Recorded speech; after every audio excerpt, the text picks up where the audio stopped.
Bonjour, je suis Emmanuelle, je travaille au laboratoire biogéosciences ici à l'université de Bourgogne-Franche-Comté et je suis géologue, sédimentologue, donc je voyage beaucoup dans le monde entier pour aller ramasser ce genre de cailloux. Il s'agit ici d'une roche carbonatée et plus particulièrement d'une roche qui résulte de l'activité de micro-organismes qu'on appelle des cyanobactéries qui ont contribué ici à la formation de cette roche carbonatée.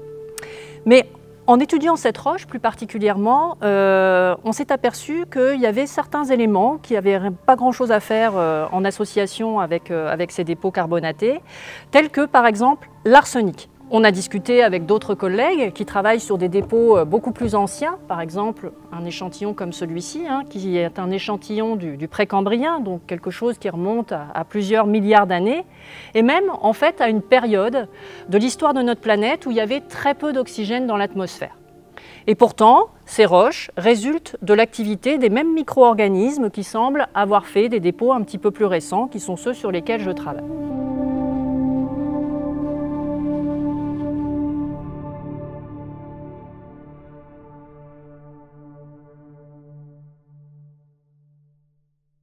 Donc on s'est demandé d'où venait cet arsenic, à quoi il servait.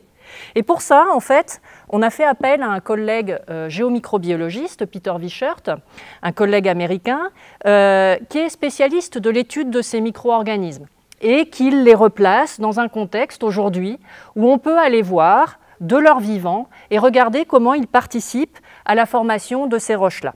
Donc avec Peter et puis des collègues boliviens et puis des collègues espagnols et puis chiliens, on est allé dans le désert d'Atacama et on a étudié ces tapis vivants et on a essayé de comprendre comment ils participaient donc à la formation des roches sédimentaires.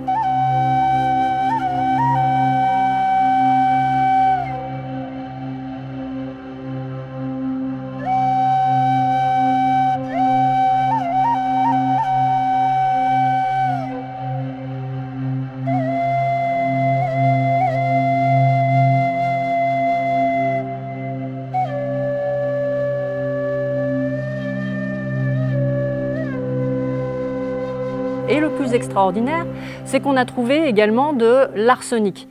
Et donc, grâce à des études de microscopie qu'on a réalisées de pointe à l'aide d'appareillages tels que le synchrotron, on a pu montrer un lien direct entre cet arsenic et les micro-organismes. Donc pour la première fois, on arrivait à montrer que des organismes, aujourd'hui, à la surface de la Terre, sont capables d'utiliser l'arsenic pour respirer, pour faire la photosynthèse, alors que normalement, c'est quelque chose qu'on considère comme étant lié à l'oxygène. Donc ça ouvre plein de perspectives, notamment parce que l'arsenic, déjà, c'est toxique, c'est un polluant. On peut en retrouver dans nos rivières et on s'aperçoit qu'en fait, ces roches-là, elles sont capables de l'absorber grâce à l'activité de ces micro-organismes et donc de les piéger en quelque sorte dans ces dépôts carbonatés. Donc ça permettrait de nettoyer, de dépolluer en quelque sorte nos rivières. Et puis encore mieux, c'est que cet arsenic, en fait, eh bien, ça ouvre énormément de perspectives, puisqu'on a démontré que ces organismes étaient capables de respirer et de faire de la photosynthèse avec autre chose que l'oxygène. Eh bien, ça nous ouvre d'énormes perspectives sur la vie, éventuellement sur d'autres planètes, et la capacité de ces micro-organismes à proliférer et même peut-être à former des roches sédimentaires comme celles sur lesquelles je travaille.